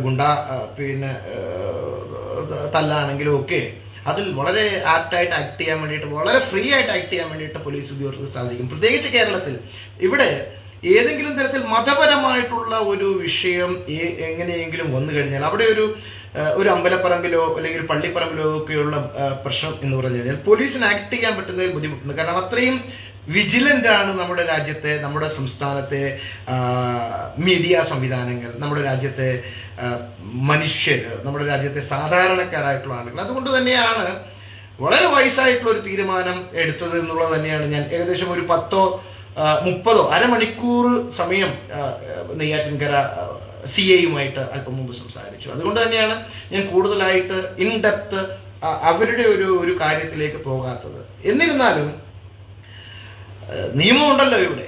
നമുക്ക് ഒരു സംശയകരമായിട്ടുള്ളൊരു സാഹചര്യം വന്നിരിക്കുന്നു. ആ സംശയകരമായിട്ടുള്ള സാഹചര്യത്തിൽ അത് ദൂരീകരിക്കാൻ നമുക്ക് ഏറ്റവും ബേസിക് ആയിട്ടുള്ള അതോറിറ്റി പോലീസാണ്. പോലീസിനെ അയൽവാസികൾ സമീപിച്ചിട്ടുണ്ട്. ഞങ്ങൾ എന്നും കാണുന്ന മണിയൻ എന്ന് പറയുന്ന ഗോപൻ സ്വാമിയെ കാണാനില്ല 2 ദിവസമായിട്ട്. അദ്ദേഹം എവിടെയാണ്? മാത്രവുമല്ല, ഒരു ഫ്ലെക്സ് ബോർഡ് ഞങ്ങൾ കണ്ടു, അദ്ദേഹം സമാധിയായെന്ന്. ഞങ്ങൾ ആരും കണ്ടിട്ടില്ല. അദ്ദേഹത്തിന്റെ തിരോധാനത്തിൽ ഞങ്ങൾക്ക് ദുരൂഹതയുണ്ടെന്ന്. സ്വാഭാവികമായിട്ടും പോലീസ് അവരുടെ ഡെഡ് ബോഡി കണ്ടിട്ടില്ല. അതുകൊണ്ട് തന്നെ 57 KP ആക്ട് പ്രകാരം FIR രജിസ്റ്റർ ചെയ്യുന്നു. അതിൽ അന്വേഷണം നടക്കുന്നു. അന്വേഷണം നടക്കുമ്പോൾ മകൻ തന്നെ വന്ന് ഈ കാര്യങ്ങൾ വെളിപ്പെടുത്തുന്നു. പക്ഷേ വെളിപ്പെടുത്തുന്ന ഘട്ടത്തിലും ഇപ്പോൾ ഇവർ തടയുന്ന ഘട്ടത്തിലും ഇപ്പോൾ അത് ഒരു വർഗീയ നിറം, വർഗീയ ചുവ, ഒരു കലാപശ്രമം പോലും ഉണ്ടായിട്ടുണ്ട്. അത് കൃത്യമായിട്ട് SHOയോട് സംസാരിച്ചപ്പോഴും സബ് കളക്ടറോട് സംസാരിച്ചപ്പോഴും എനിക്ക് മനസ്സിലായിട്ടുണ്ട്. നേരത്തെയൊക്കെ ഇന്ന് പകലൊക്കെ ഞാൻ വലിയ ആശങ്കയിലായിരുന്നു, അല്ലെങ്കിൽ വലിയ ഇതിലായിരുന്നു. എന്തുകൊണ്ട് കൃത്യമായിട്ട് ആ കല്ലറ പൊളിക്കാൻ വേണ്ടി വലിയ ഫോഴ്സിനെ കൊണ്ടുവരാൻ വേണ്ടി സാധിച്ചിട്ടില്ല, എന്തുകൊണ്ട് അത് കൊണ്ടുവന്നിട്ടില്ല എന്നുള്ളതൊക്കെ എൻ്റെ മനസ്സിൽ മിന്നിമഞ്ഞൊരു സാധനമാണ്. പക്ഷേ വൈകിട്ട് ഇവരോടൊക്കെ സംസാരിച്ചൊരു സമയത്ത് എനിക്ക് വളരെ കൃത്യമായിട്ട് മനസ്സിലാവുന്നുണ്ട്, ഇപ്പോൾ ഗോപൻ സ്വാമിയുടെ മരണമോ ഗോപൻ സ്വാമിയുടെ സമാധിയോ ഒന്നും അല്ല പ്രശ്നം. ഇതെങ്ങനെ വർഗീയമായി മുതലെടുക്കാമെന്ന് ഒരു പറ്റം വർഗീയവാദികൾ, മതമൗലികവാദികൾ, അത് ഏത് മതത്തിൽപ്പെട്ടുള്ള ആളുകളാണെന്നും ഞാനിപ്പോൾ കൃത്യമായിട്ട് ഇവിടെ പറയുന്നില്ല, പക്ഷെ അത്തരം ആളുകൾ അതിനെക്കുറിച്ച് കൃത്യമായിട്ടുള്ള ഒരു പ്ലാനിങ് നടത്തുന്നുണ്ട്. അതുമായി ബന്ധപ്പെട്ടിട്ടുള്ള പ്രവർത്തനങ്ങളിൽ അവർ ഏർപ്പെടുന്നുണ്ട്. അതുമായി ബന്ധപ്പെട്ടിട്ടുള്ള പരിപാടികളിൽ അവർ ഉണ്ട്. അതുകൊണ്ട് ഏറ്റവും പ്രധാനം ഒരു പ്രദേശത്തിന്റെ സമാധാനമാണ്, അവിടുത്തെ ജനങ്ങളുടെ സുരക്ഷയാണ് എന്നുള്ളതാണ്. പ്രത്യേകിച്ച് ഒരു കാര്യം കൂടെ എന്നോട് ഈ അധികാരികൾ പറഞ്ഞ ഒരു കാര്യം കൂടെ ഞാൻ പങ്കുവയ്ക്കുന്നു. കാര്യം ഒരു പോലീസ് ചാർജ് അവിടെ നടന്നു കഴിഞ്ഞാൽ ഓടിപ്പോകുന്ന ആളുകൾക്ക് ഓടാനുള്ള ഒരു സ്ഥലമില്ല എന്ന് അവർ എന്നോട് സംസാരിച്ചപ്പോൾ പറഞ്ഞു. അതായത് ചതുപ്പ് നിലമാണ് ആ പ്രദേശത്ത്. പല ഭാഗങ്ങളിലും ചതുപ്പ് നിലമാണ്. 4000-ഓളം ആളുകൾ സ്പെഷ്യൽ ബ്രാഞ്ചിന്റെ റിപ്പോർട്ട് പ്രകാരമാണെങ്കിൽ 4000-ഓളം ആളുകൾ പല ഭാഗങ്ങളിൽ നിന്നായിട്ട് അവിടെ കൃത്യമായിട്ട് ഗ്യാദർ ചെയ്തിട്ടുണ്ട് ഈ ഒരു കാര്യത്തിന്റെ ആകാംക്ഷയുമായി ബന്ധപ്പെട്ട് കാണാൻ വേണ്ടിയിട്ട്, അല്ലെങ്കിൽ മനസ്സിലാക്കാൻ വേണ്ടിയിട്ട്.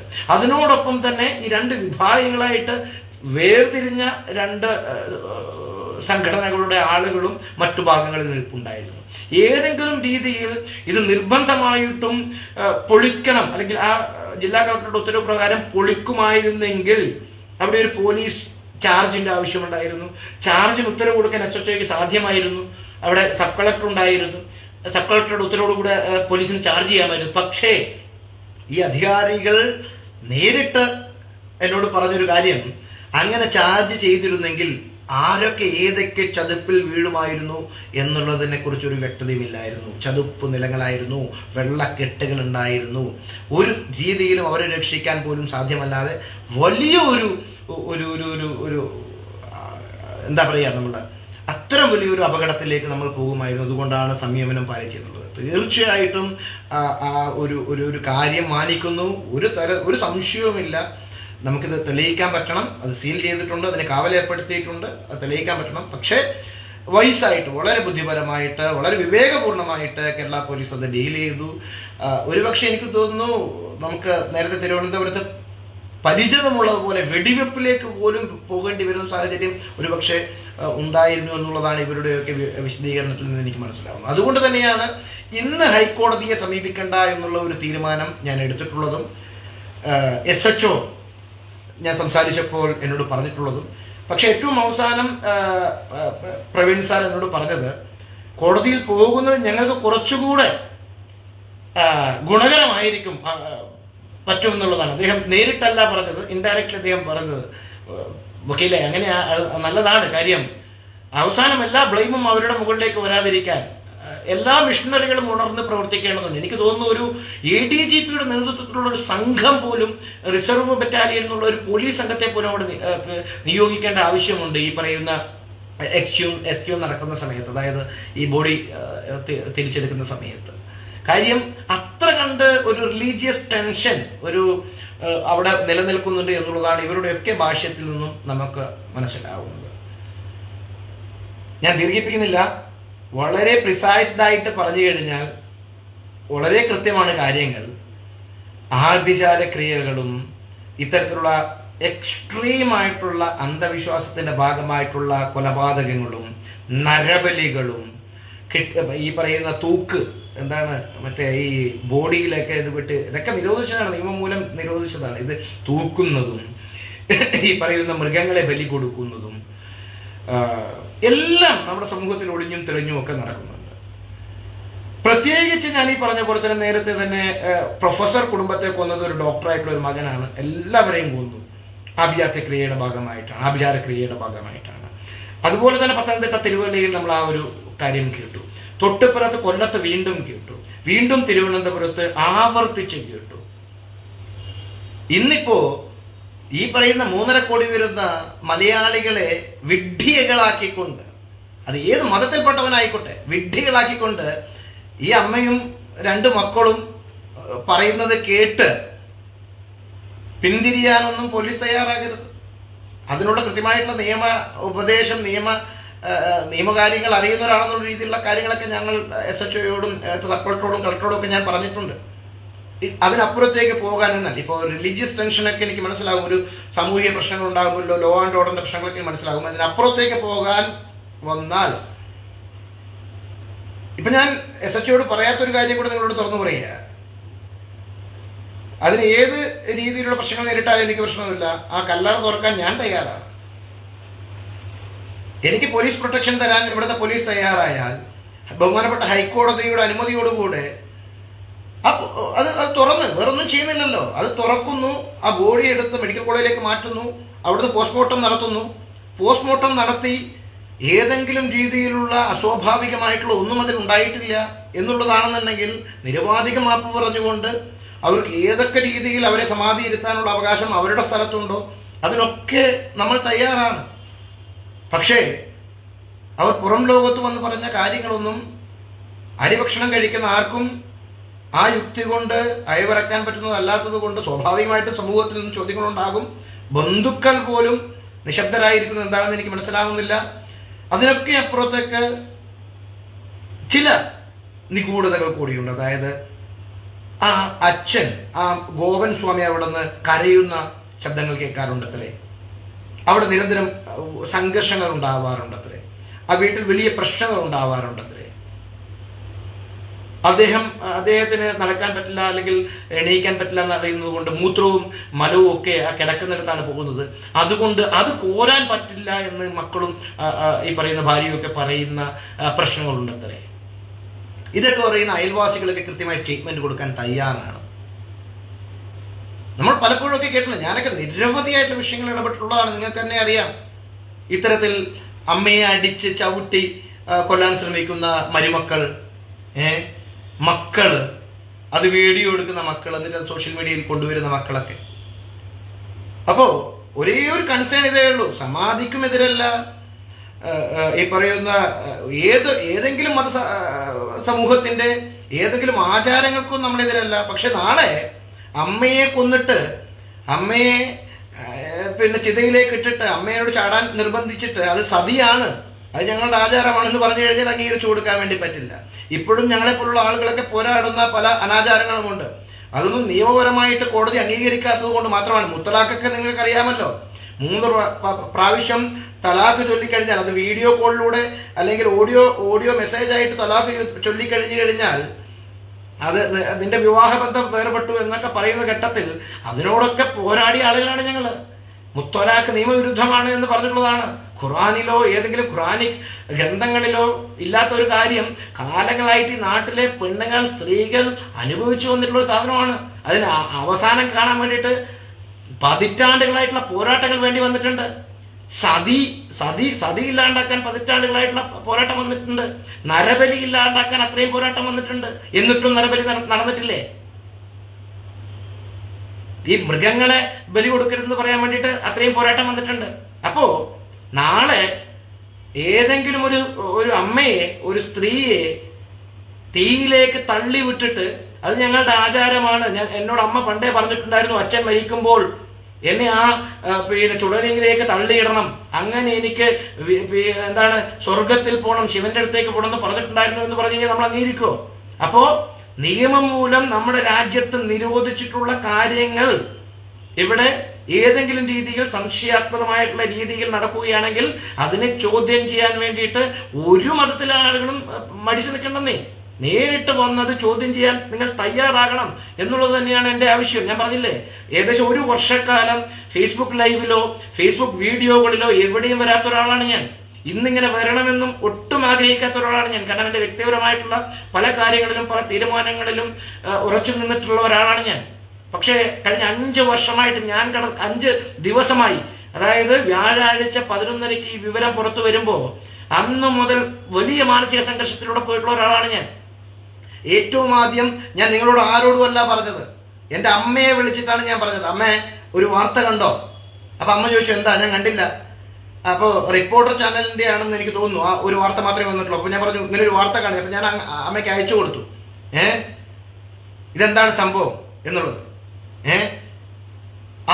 അന്ന് മുതൽ അനുഭവിക്കുന്ന ആത്മസംഘർഷമുണ്ട്.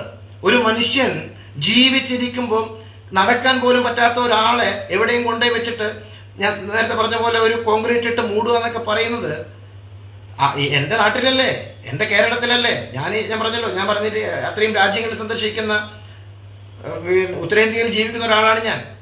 പലപ്പോഴും അവരുടെ ചെയ്തികളെയൊക്കെ വിമർശിക്കുന്ന ഒരാളാണ് ഞാൻ.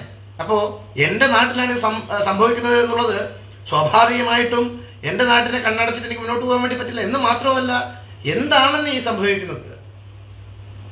ഇത് ഏതെങ്കിലും മതത്തിന്റെ ഭാവമാണ്? ഏതെങ്കിലും മതം ഇങ്ങനെ പറഞ്ഞിട്ടുണ്ടോ? അങ്ങനെ പറയുമോ? ഏതെങ്കിലും ശിവൻ ഇങ്ങനെ പറയുമോ? ഏതെങ്കിലും ബ്രഹ്മാവ് ഇങ്ങനെ പറയുമോ? എന്തായാലും ഇതിലെ യാഥാർത്ഥ്യം പുറത്തു വരട്ടെ.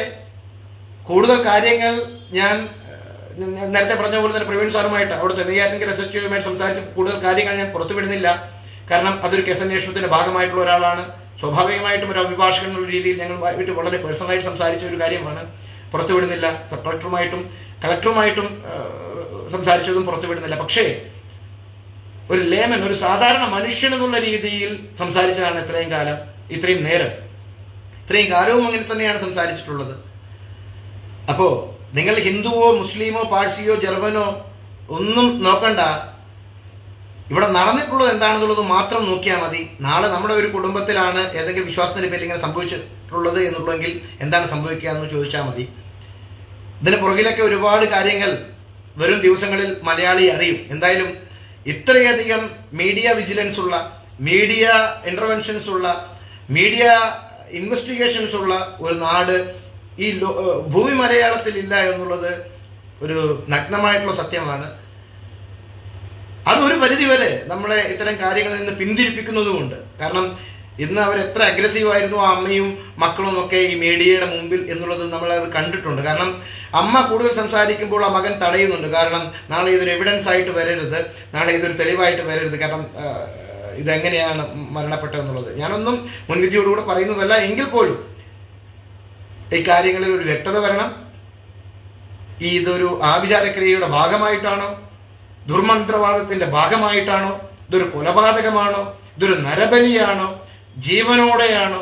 ഇനി ഒരല്പജീവനെങ്കിലും അദ്ദേഹത്തിന്റെ ഈ ഗോപൻ സ്വാമിയുടെ ഹൃദയത്തിൽ, മിടിപ്പിൽ അവശേഷിക്കുന്നുണ്ടായിരുന്നു എങ്കിൽ, അതിന് മുകളിൽ സ്ലാബ് കയറ്റി വെച്ചിട്ടുണ്ട് എങ്കിൽ ഇവരെ മുഴുവൻ ആളുകളെയും ബുക്ക് ചെയ്യണമെന്നേ. 302 വകുപ്പ് പ്രകാരം മർഡറിന് ബുക്ക് ചെയ്യണം. അതിലൊരു സംശയവും വേണ്ട. ഒരു അല്പമെങ്കിലും ശ്വാസം അവിടെ ഉണ്ടായിരുന്നുവെങ്കിൽ ഒന്നും വേണ്ട. ഈ ബോഡി എടുത്ത് പോസ്റ്റ്മോർട്ടം ചെയ്യുമ്പോൾ ശ്വാസം മുട്ടിയാണ് അദ്ദേഹം മരിച്ചതെങ്കിൽ ഒന്നുകിൽ വീട്ടിൽ വെച്ച് കൊന്നു, അല്ലെങ്കിൽ ഇവിടെ വെച്ച് കൊന്നു. ഞാനത് മുൻവിധിയോട് പറയുന്നതല്ല, ഒരു അഭിഭാഷകൻ എന്നുള്ള രീതിയിൽ ഞാൻ നിങ്ങളുടെ മുന്നിലേക്ക് വെക്കുകയാണ്. കാരണം നിങ്ങൾക്ക് ഒരു കൺഫ്യൂഷൻ ഉണ്ടാകും, എന്തുകൊണ്ടാണ് ഒരാൾ മരിച്ചു അയാളെ കൊണ്ടൊന്ന് സമാധി ഇരുത്തി എന്നുള്ളത്. സത്യമാണ്, അങ്ങനെ തന്നെയാണ് എല്ലാവരെയും സമാധി ഇരുത്തുക. മരിക്കുന്നു, പൊതുദർശനത്തിന് വെക്കുന്നു, ഭക്തർക്ക് കാണാൻ അവസരം കൊടുക്കുന്നു, അവരെ ഇരിപ്പിടത്തിൽ തന്നെ ആ പീഠത്തോടുകൂടെ തന്നെ കൊണ്ടുവന്ന് സമാധി ഇരുത്തുന്നു. അതാണ് സമാധി. ഇത് ഗോപൻ സ്വാമിയുടെ പ്രത്യേക സമാധി നെയ്യാറ്റിൻകര പ്രദേശങ്ങളിൽ മാത്രം ഉണ്ടാകുന്ന പ്രത്യേക സമാധിയാണോ എന്ന് എനിക്കറിയില്ല. ഹിന്ദു ധർമ്മപ്രകാരം അങ്ങനെ ഒരു സമാധിയില്ല. ജീവനോടെ കുഴിച്ചുമൂടുന്ന ഒരു സമാധിയും ഹിന്ദുധർമ്മത്തിലില്ല. ഒന്നുകിൽ ബലി കൊടുത്ത് കൊന്നിട്ട് ദേവിയെയോ ദേവനെയോ ഒക്കെ പ്രീതിപ്പെടുത്താറുണ്ട്. പക്ഷെ ജീവനോടെ സമാധിയായി പ്രീതിപ്പെടുത്തുന്ന ശിവൻ, അങ്ങനെ ഒരു ഐതിഹ്യവും പഠിച്ചിട്ടില്ല. അത്യാവശ്യം ഐതിഹ്യങ്ങളൊക്കെ പഠിച്ച ഒരാളെന്നുള്ള രീതിയിൽ അതെല്ലാ മതത്തിന്റെയും. ഞാൻ ദീർഘിപ്പിക്കുന്നില്ല, ഒരുപാട് സമയം ആയെന്ന് തോന്നുന്നു ഇപ്പോഴും. എന്തായാലും ഈ വിഷയവുമായി ബന്ധപ്പെട്ടിട്ട് സജീവമായിട്ട് ഉണ്ട്. വേറെ ഒന്നിനുമല്ല, ആ അമ്മയെയോ പാവപ്പെട്ട അമ്മയെയോ മക്കളെയോ ഒന്നും ഏതെങ്കിലും തരത്തിൽ കാണുകയോ കേൾക്കുകയോ ഭൂമി മലയാളത്തിൽ അറിയുകയോ ചെയ്യാത്തൊരു മനുഷ്യനാണ്. എന്നാൽ അവർ അത് ചെയ്തിട്ടുണ്ട് എങ്കിൽ അന്ധവിശ്വാസത്തിന്റെ, ആചാരക്രിയകളുടെ, ദുർമന്ത്രവാദത്തിന്റെ, ഈ പറയുന്ന കപട വിശ്വാസത്തിന്റെ ഏറ്റവും വലിയ ഉദാഹരണമാണിത്. കേരളത്തിൽ നടക്കാൻ പാടില്ല. ഇനി ഒരാൾക്ക് പോലും, അതിന് 150 വയസ്സായിട്ട് വെന്റിലേറ്ററിൽ കിടക്കുന്ന ഒരാൾക്ക് പോലും സംഭവിക്കാൻ പാടില്ല. അതാണ് നിയമവും. ഡോക്ടർമാർക്ക് പോലും അവർക്ക് പൊതുവായ ഒരു തീരുമാനമെടുത്ത് ഒരു ഫൈനൽ ഡിസിഷൻ എടുക്കാൻ ബന്ധുക്കളുടെ അനുമതി വേണം. എന്നാലും കൊല്ലാൻ പാടില്ല, വെന്റിലേറ്റർ റിമൂവ് ചെയ്യാൻ പാടില്ല. അതിന്റെ വോൾട്ടേജ്, അതിന് കൊടുക്കുന്ന പവർ തീർന്നു കഴിഞ്ഞാൽ സ്വാഭാവികമായിട്ടും അവർ മാറ്റും, അപ്പൊ അവർ മരിക്കും. അതാണ്. ആ ഒരു ഉദാഹരണം കൂടെ പറഞ്ഞു ഞാൻ നിർത്താം. അതായത് നമുക്കൊക്കെ ഒരു മിഥ്യാധാരണയുണ്ട്. നമ്മളൊക്കെ ആശുപത്രികളിലൊക്കെ പോകുമ്പോൾ വെന്റിലേറ്ററിലാവുന്ന നമ്മുടെയൊക്കെ ബന്ധുക്കളെയും ഒക്കെ ഡോക്ടർമാർ പറയും 24 മണിക്കൂർ കഴിഞ്ഞ് എന്തെങ്കിലും പറയാൻ പറ്റുള്ളൂ. ഒന്നുമില്ല, വളരെ സിമ്പിളാണ്. 24 മണിക്കൂർ എന്ന് പറയുന്നത് വെന്റിലേറ്ററിന് കൊടുക്കാൻ പറ്റുന്ന പരമാവധി പവറാണ്. അത് കഴിഞ്ഞ് വെന്റിലേറ്റർ ഒന്നുകിൽ മാറ്റണം. ആ വെന്റിലേറ്റർ മാറ്റണം, വെന്റിലേഷന് പ്രത്യേക സംവിധാനങ്ങൾ വേണം. ഇന്നാണ് നമ്മൾ ഇത്രയും ടെക്നോളജി അഡ്വാൻസ്ഡ് ആയിട്ടുള്ളത്. അപ്പോൾ സ്വാഭാവികമായിട്ടും വെന്റിലേഷന് കിട്ടുന്ന ഒരു പരമാവധി സമയമാണ് 24 മണിക്കൂർ എന്നുള്ളത് അവർ നമ്മളെ ഒരു ഒബ്സർവേഷൻ സമയം എന്നുള്ള രീതിയിൽ പറയുന്നത്. വെന്റിലേഷൻ ഇപ്പൊ വിദേശ രാജ്യങ്ങളിലൊക്കെ ആണെങ്കിൽ ആ സമയത്ത് തന്നെ 24 hours എന്നുള്ളൊരു കാര്യമൊന്നുമില്ല. അന്നും വിദേശ സിനിമകളിലോ എവിടെയും 24 hours എന്ന് പറയുന്നത് നമ്മൾ കേട്ട് പരിചയിച്ചിട്ടുള്ളത്. നമ്മുടെ സിനിമകളിൽ ഒരാളെ വെന്റിലേറ്ററിലേക്ക് കയറ്റുന്നു, വളരെ ക്രിട്ടിക്കലായിട്ട് സിവിയർ ആയിട്ട് ഇഞ്ചൂർഡ് ആയിട്ടുള്ള ഒരാളെ കയറ്റുന്നു, ബ്രെയിൻ ഡെത്ത് സംഭവിച്ചിട്ടുള്ള ഒരാളെ കേട്ടുന്നു. അപ്പോഴൊക്കെ പറയുന്നു ഡോക്ടർ തിരിച്ചു വരുന്നു, തുറക്കുന്നു, പറയുന്നു ബന്ധുക്കളോട് 24 മണിക്കൂർ കഴിഞ്ഞ് എന്തെങ്കിലും പറയാൻ പറ്റുള്ളൂ. ഈ 24 മണിക്കൂർ എന്ന് പറയുന്നത് നമ്മുടെ വെന്റിലേഷന്റെ കപ്പാസിറ്റിയാണ് അന്നത്തെ സമയത്ത്. പക്ഷെ അത് നമ്മൾ ഇന്നും മലയാളിക്ക് 24 മണിക്കൂറാണ് എന്തെങ്കിലും പറയണമെങ്കിൽ. അങ്ങനെയൊന്നുമില്ല. 48 മണിക്കൂർ, 50 മണിക്കൂർ, 60 മണിക്കൂർ, ഒരു മാസം കഴിയട്ടെ എന്നൊക്കെ അന്നും വിദേശങ്ങളിൽ പറഞ്ഞിരുന്നു. അതായത് ഏറ്റവും അഡ്വാൻസ്ഡ് ആയിട്ടുള്ള സാങ്കേതിക വിദ്യയുള്ള യൂറോപ്യൻ രാജ്യങ്ങളിലൊക്കെ അന്നും പറഞ്ഞിരുന്നു, അമേരിക്കയിലൊക്കെ. അപ്പോ അങ്ങനെയുള്ള ഒരുപാട് അന്ധവിശ്വാസങ്ങൾ ഇന്നും ഈ 21ാം നൂറ്റാണ്ടിലും പേരണോ? അതിനുവേണ്ടി നമ്മുടെ ഒക്കെ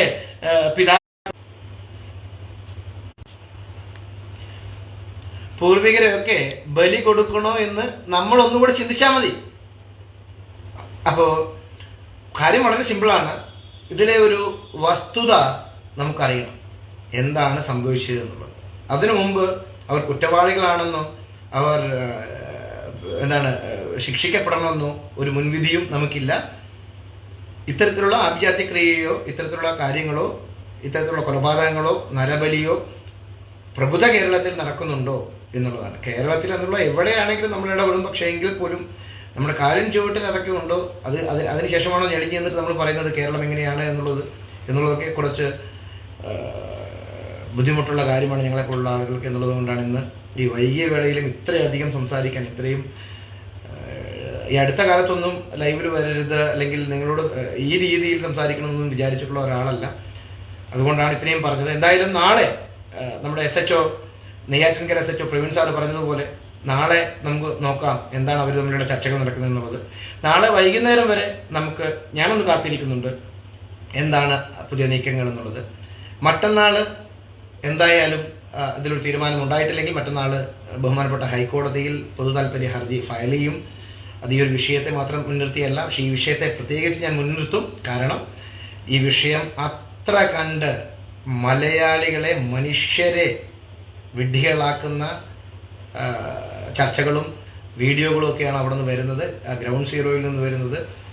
അപമാനകരമായിട്ടുള്ള ദൃശ്യങ്ങളാണ്. പോലീസൊക്കെ പിരിഞ്ഞുപോയി, കളക്ടറൊക്കെ പിരിഞ്ഞു പോയിട്ട് അവരോട് ചർച്ച ചെയ്യുന്നത്. അതായത് ഏതെങ്കിലും ഒരു ക്രൈം സീനിൽ കാണാൻ പറ്റുന്ന ഒരു സംഭവമാണോ ഈ ഉത്തര കൊറിയയിലൊക്കെ? ഞാൻ പറഞ്ഞു വന്നു കഴിഞ്ഞാൽ പിന്നെ ഇന്ന് ഞാൻ രാത്രി മുഴുവൻ പറയും. ഉത്തര കൊറിയയിലൊക്കെ ഒളിമ്പിക്സിനും അന്താരാഷ്ട്ര മത്സരങ്ങൾക്ക് സ്പോർട്സിനും ഗെയിംസിനൊക്കെ പോയിട്ട് തിരിച്ചു വന്നിട്ട് അതിൽ ഫസ്റ്റ് പ്രൈസ് ഇല്ല എന്നുണ്ടെങ്കിൽ നമ്മുടെ കിങ് എന്ത് ചെയ്യുമെന്ന് വെച്ച് കഴിഞ്ഞാൽ അവരെ വധശിക്ഷയ്ക്ക് വിധിക്കും. അതായത് ഒളിമ്പിക്സിൽ മെഡൽ ഇല്ല എങ്കിൽ വധശിക്ഷയാണ്. പോയിട്ട് പങ്കെടുത്തിട്ട് വരുന്ന എല്ലാ ആളുകൾക്കും വരുമ്പോൾ തന്നെ വധശിക്ഷയാണ്.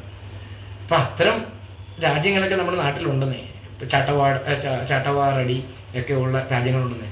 പക്ഷെ നമ്മുടെ നാട്ടിൽ ഇങ്ങനെ ഒരു വലിയ സംശയം നിലനിൽക്കുമ്പോഴും അത് ഇപ്പോൾ ഈ കളക്ടറുടെ ഉത്തരവുണ്ടായിട്ടും ആ ബോഡി എക്സ്ഹ്യൂം ചെയ്യാൻ വേണ്ടി വന്ന ആളുകളെ ഒരു 10-20 ആളുകൾ കൂട്ടം കൂടി അങ്ങോട്ടും ഇങ്ങോട്ടും പറഞ്ഞ സമയത്ത് ഇവർക്കൊക്കെ ഒളിച്ചോടേണ്ടി വന്നു എന്നുള്ളത് വലിയ ഒരു അഭിഭാഷകൻ എന്നുള്ള രീതിയിൽ അതിൽ വലിയ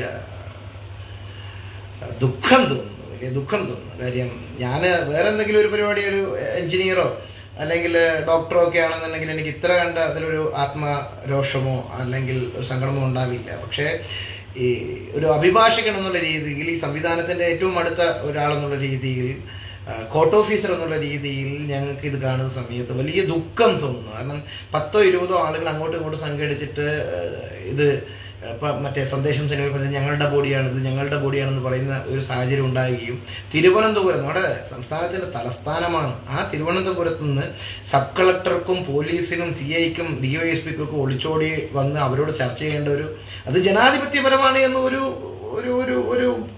ഒരു ഭാഗത്ത് ഞാൻ അംഗീകരിക്കുമ്പോഴും മറുഭാഗത്ത് ഒരു ക്രൈം സീനാണ്, ഒരു വലിയ ആരോപണമാണ്. അവിടെ ഫോഴ്സ്ഫുള്ളി 144 CRPC ഇംപ്ലിമെന്റ് ചെയ്യാൻ പറ്റുമായിരുന്നു കളക്ടർക്ക്. അതായത് 144 പ്രഖ്യാപിച്ചിട്ട് ആ സീനിന്റെ അടുത്തേക്ക് ഇത്ര പരിധി വരെ 150 മീറ്റർ പരിധി വരെ ആർക്കും വരാൻ വേണ്ടി പാടില്ല എന്നുള്ളതൊക്കെ പറയാൻ വേണ്ടി പറ്റുമായിരുന്നു അല്ലേ. പഞ്ചപുച്ഛമടക്കി കൊറോണ സമയത്ത് ഇതൊക്കെ അംഗീകരിച്ചിട്ടുള്ള ആളുകളിൽ നമ്മൾ അംഗീകരിക്കുകയും ചെയ്യും. മലയാളികൾ അത്ര അഗ്രസീവ് ഒന്നും അല്ല. ഇത് നമ്മുടെ തിരുവനന്തപുരത്തെ പല മാർച്ചുകൾ കാണുമ്പോഴൊക്കെ നമുക്ക് മനസ്സിലാകും. കാരണം ടിയർ ഗ്യാസ് പ്രയോഗിക്കാൻ തുടങ്ങുമ്പോഴേ ഇവരൊക്കെ ഓടി അടുത്ത നമ്മുടെ സെക്രട്ടറിയുടെ മുമ്പിലുള്ള ഹോട്ടലുകളിലേക്കൊക്കെ കയറും. അപ്പൊ അത്രയേ ഉള്ളൂ. നമുക്ക് പ്രതിഷേധം എന്നുള്ളതിനപ്പുറത്തേക്കൊന്നും വലിയ ചില മതവർഗീയ തീവ്രവാദികൾക്ക് അപ്പുറമുള്ള ആളുകളെ കുറിച്ചാണ് ഞാൻ സംസാരിക്കുന്നത്. അപ്പൊ അതുകൊണ്ട് അത്തരത്തിലൊക്കെ ആക്ട് ചെയ്യാൻ പറ്റുമായിരുന്നു പോലീസിന്. കാരണം ഇവരെന്തോ ഈ കർപ്പൂരമോ അതോ എന്തൊക്കെയോ ഇയാളെ ഇരുത്തിയിട്ട്, ഈ ഗോപൻ സ്വാമി ഇയാളെ ഇന്ന് ഞാൻ ബഹുമാനമില്ലാതെ പറഞ്ഞതല്ല, ഇദ്ദേഹത്തെ ഇരുത്തിക്കൊണ്ട് ഞാനതൊരു വാക്കിൽ വന്നതാണ്. ഇദ്ദേഹത്തെ അവിടെ സമാധി ഇരുത്തിക്കൊണ്ട് ഇവിടെ വരെ മൂടിക്കൊണ്ട് ബാക്കി ഇട്ടിട്ടുള്ളത് കെമിക്കൽസ് ആണ്, കർപ്പൂരമോ എന്തൊക്കെയോ ആണെന്നുള്ളതാണ്. ഈ കർപ്പൂരം ഉപയോഗിച്ചിട്ട് കർപ്പൂരം ഇട്ട് കഴിഞ്ഞാൽ അതിന് തീ കൊടുത്തിട്ടുണ്ടെങ്കിൽ ഇനിയിപ്പോ പോലീസ് പൊക്കുമ്പോൾ അതിന്റെ ചാരം മാത്രമേ അവിടെ ഉണ്ടാവുള്ളൂ. മനസ്സിലായില്ലേ? നേരത്തെ ഈ ക്രിമിനൽസ് ഒക്കെ ചെയ്യുന്നതുപോലെ പഞ്ചസാരയും ഉപ്പും ഒക്കെ ഇട്ടിട്ട് കത്തിച്ചിട്ട് തെളിവ് അവശേഷിപ്പിക്കാതെ ഒരു തരത്തിലുള്ള DNA പോലും കിട്ടാതെ പോകുന്നത് പോലെയൊക്കെ. അപ്പോൾ ഇദ്ദേഹത്തിന്റെ തന്നെ സ്റ്റേറ്റ്മെന്റിലുണ്ട്, ഞങ്ങൾ കർപ്പൂരവും മറ്റ് സുഗന്ധദ്രവ്യങ്ങളും ഒക്കെ ഇട്ടിട്ടുള്ളതാണ്. ഏതെങ്കിലും തരത്തിലുള്ള കെമിക്കൽസ് ഇട്ടോ എന്നുള്ളതൊക്കെ ശാസ്ത്രീയ പരിശോധനയിലൂടെയല്ലേ നമുക്ക് തെളിയിക്കേണ്ടത്. ആ ശാസ്ത്രീയ പരിശോധന ഓരോ മിനിറ്റും ക്രൂഷ്യലാണെന്ന് സുപ്രീം കോടതി പല ക്രിമിനൽ ട്രയലിന്റെ ഇടയിലും പറഞ്ഞിട്ടുണ്ട്. അപ്പൊ ഞാൻ ചോദിക്കുന്നത്, ക്രിമിനൽ നിയമം ബാധകമായിട്ടുള്ള ഒരു രാജ്യത്ത്, തൂക്കിക്കൊല്ലുന്ന രാജ്യത്ത്, മനുഷ്യരെ കുറ്റകൃത്യത്തിന്റെ പേരിൽ തൂക്കിക്കൊല്ലുന്ന രാജ്യത്ത് ഓരോ സെക്കൻഡും ക്രൂഷ്യലാണെന്നേ. ഇവരിട്ടു, കർപ്പൂരം ഇട്ടു എന്നൊക്കെ പറയുന്നത് അതിനുള്ളിൽ ഫയർ ഇല്ല എന്ന് നിങ്ങൾക്ക് മനസ്സിലാക്കാൻ പറ്റും. അതിനുള്ളിലുള്ള എല്ലാ ശാസ്ത്രീയ തെളിവുകളും നിങ്ങൾ ഈ പറയുന്ന, ഇന്ന് സബ് കളക്ടർ പറഞ്ഞു എന്താണ്, ഞങ്ങൾ നാളെ തീയതി തീരുമാനിക്കുന്നു. ഇത് പിന്നെ വല്യച്ഛനും കുടുംബവും അമ്മായച്ഛനും ഭാവി ഭരണവും ഇരുന്നിട്ട് പിന്നെ കല്യാണം തീരുമാനിക്കുന്ന പോലെയോ, നിശ്ചയം തീരുമാനിക്കുന്ന പോലെയോ, അല്ലെങ്കിൽ കുട്ടിയുടെ നൂലുകെട്ട് തീരുമാനിക്കുന്ന പോലെയോ, പിന്നെ 16 അടി ഇതിനെ തീരുമാനിക്കുന്നത് പോലെയോ, അല്ലെങ്കിൽ ഏതെങ്കിലും ബാപ്റ്റിസം തീരുമാനിക്കുന്ന പോലെയോ തീരുമാനിക്കാൻ പറ്റുന്ന ഒരു കാര്യമാണോ? അല്ലല്ലോ. അതിനുള്ളിൽ ഏതെങ്കിലും തരത്തിലുള്ള പിന്നെ രാസ വസ്തുക്കൾ ഇട്ടിട്ടുണ്ടെങ്കിൽ മൃതദേഹം നിങ്ങൾക്ക് 5 മിനിറ്റിനുള്ളിൽ ആ മൃതദേഹം ഇല്ലാതെയാവില്ലേ? അത്തരം സംവിധാനങ്ങൾ നമ്മുടെ നാട്ടിലില്ലേ? ഇവർ ഈ കോൺക്രീറ്റ് കെട്ടി അടച്ചിട്ട് ഇപ്പൊ നമ്മൾ കാണുന്ന ആ കല്ലറയുടെ ഉള്ളിൽ ഒരു ബ്ലാസ്റ്റ് നടത്തിക്കൂടെ ഇവർക്ക്? എത്ര തരത്തിലുള്ള രാസവസ്തുക്കൾ അവൈലബിൾ ആണ്, ഒരു തെളിവും കിട്ടാതിരിക്കും. ഒന്നും വേണ്ട, 2 ചാക്ക് പഞ്ചസാര ഇട്ടിട്ട് അതിനുള്ളിൽ കത്തിച്ചിട്ട് അതിന് വേറൊരു എക്സോസ്റ്റ് കൊടുത്താൽ പോരെ. എന്ത് തെളിവ് പോലീസിന് കിട്ടും? വേണ്ട, അവർ ഇന്നലെയും ഈ 4-5 ദിവസമായിട്ട് ചെയ്തിട്ടില്ല. നാളെ ഇത് ചെയ്താൽ എങ്ങനെ ഉണ്ടാവും? മറ്റന്നാൾ പോയിട്ട് ഇത് പൊക്കി നോക്കുമ്പോൾ ഈ ചാരം എടുക്കാൻ വേണ്ടിയിട്ടാണോ കേരള പോലീസ് പോകുന്നത്? അപ്പോ ഇത് ആരുടെയും പിന്നെ എന്റെയോ അവരുടെയോ ഒന്നും ആത്മരോഷമായിട്ട് ആരും കാണരുത്. എന്നാ പിന്നെ ഇങ്ങനെ ആയിരിക്കണം എല്ലാ സമയത്തും. തല്ലിക്കൊന്നിട്ട് ഞാൻ സമാധിയാകും. കുറച്ച് സിമന്റും കുറച്ച് മണലിന്റെയും പ്രശ്നമല്ലേ ഉള്ളൂ, അല്ലേ? എനിക്ക് വൈരാഗ്യമുള്ള ആളുകളെ, അല്ലെങ്കിൽ എനിക്ക് ഏതെങ്കിലും തരത്തിൽ കൊല്ലണമെന്ന് തോന്നുന്ന ആളുകളെ, അവരെ തല്ലിക്കൊന്നിട്ട് എന്റെ സ്ഥലത്ത് ഞാനൊരു പിന്നെ കോൺക്രീറ്റിന്റെ കുറച്ച് സിമന്റും മണലും മേടിച്ചിട്ട് ഒരു സമാധി ഉണ്ടാക്കും, ഒരു പീഠമൊക്കെ ഉണ്ടാക്കും. ഇനിയിപ്പം ഹിന്ദുക്കൾ പീഠം ഉണ്ടാക്കുകയാണ്, മുസ്ലിങ്ങൾ അതിന് അനുസരിച്ച് അല്ലെങ്കിൽ ക്രിസ്ത്യാനികൾ അതിനനുസരിച്ച് എന്താ ഉണ്ടാക്കുന്നത് എനിക്കറിയില്ല, ആ തരത്തിലുണ്ടാക്കാം. അപ്പൊ പിന്നെ പോലീസിന് അങ്ങോട്ട് പ്രവേശനമില്ലല്ലോ. പിന്നെ പോലീസ് പ്രവേശിക്കണമെങ്കിൽ അവിടുത്തെ പിന്നെ അമ്പലാഫീസൊന്നും പള്ളി ആഫീസൊന്നും പിന്നെ മറ്റേ രൂപതയെന്നും ഒക്കെ കത്തും പെർമിഷനും അവരുടെ അനുമതിയൊക്കെ വേണമല്ലോ, അല്ലെ? ഇങ്ങനെയാണല്ലോ നമ്മുടെ രാജ്യത്തെ നിയമങ്ങൾ മുന്നോട്ട് പോകുന്നത്. ഒരു സാധാരണ മനുഷ്യൻ എന്നുള്ള എന്റെ ചോദ്യങ്ങളാണ് മറുപടി പറയേണ്ടത്. രാജ്യത്തെ മിഷണറീസ് ആണ്, സ്റ്റേറ്റ് ആണ്. എല്ലാവരുമായിട്ടും എല്ലാ ക്രൈമിലും ചർച്ച നടത്താറുണ്ടോ? ഏതെങ്കിലും ക്രൈമിൽ ആരോടെങ്കിലും ചർച്ച നടത്താൻ ആവശ്യം പോലീസിനുണ്ടോ? ശരിയാണ്, ഒരു വർഗീയ ടെൻഷൻ ഉള്ള സ്ഥലത്ത് അത് നടത്തിയത് വളരെ ബുദ്ധിപരമാണ്. കാരണം നേരത്തെ ഞാൻ പറഞ്ഞ പോലെ ചതുപ്പൊക്കെ ഉള്ള സ്ഥലങ്ങളാണ്. അത്തരത്തിലുള്ള ഒരു ചാർജ് ഉണ്ടായി കഴിഞ്ഞു കഴിഞ്ഞാൽ എത്ര തരത്തിലുള്ള കാഷ്വാലിറ്റി ഉണ്ടാവും എന്നുള്ളത് പറയാൻ പറ്റില്ല, സത്യമാണ്. പക്ഷെ അതിനപ്പുറത്തേക്ക് തീരുമാനമെടുക്കാൻ ഇനിയും കാത്തിരിക്കാം. നാളെ നമുക്ക് ഡേറ്റ് തീരുമാനിക്കാം എന്നുള്ളതാണ്. അപ്പൊ അവിടെയാണ് എന്റെ ചോദ്യം. സയന്റിഫിക് എവിഡൻസ് എത്ര സമയം വരെ കോടതിയിൽ പ്രാക്ടീസ് ചെയ്യുന്നുള്ള ഒരു അഭിഭാഷകൻ എന്നുള്ള രീതിയിൽ ഞങ്ങൾക്കറിയാവുന്നേ, ഒരു ചോരയുമില്ലാത്ത കല്ലിൽ, അതായത് പുഴക്കരയിൽ നിന്ന് എടുത്തുകൊണ്ട് വരുന്ന ഒരു കല്ലിൽ ഫോറൻസിക് ഇതിലേക്ക് വിടുന്ന സമയത്ത് അവിടെ നിന്ന് ഇതിൽ ഇന്ന ആളുടെ DNA ബ്ലഡ് ഉണ്ടെന്ന് പറഞ്ഞു വരുന്ന കഥകളൊക്കെ നമുക്കറിയാം. ഞാനിപ്പോൾ അതിനെ കുറിച്ചൊന്നും പറയാനുള്ള ഒരു അവസരം അല്ലാത്തത് കൊണ്ട് ഞാനത് പറയുന്നുമില്ല. ഒരു അപ്രിയ സത്യം കൂടിയാണ്. നമുക്ക് പിന്നീട് ഒരു അവസരത്തിൽ ഞാൻ തുറന്നു പറയുന്നുണ്ട്. പക്ഷെ ഞാൻ പറയുന്നത്, അത്തരമൊരു സാഹചര്യമുള്ളപ്പോൾ ഒരു ദിവസം കഴിഞ്ഞു കഴിഞ്ഞാൽ നമുക്ക് മായ്ക്കാൻ പറ്റുന്ന തെളിവുകളുള്ള സ്ഥലത്ത് ഇനിയും ഡേറ്റ് തീരുമാനിക്കാമെന്നൊക്കെ ഒരു സബ് കളക്ടർ വന്ന് പറയുന്നത്, അത് നാളെയല്ല.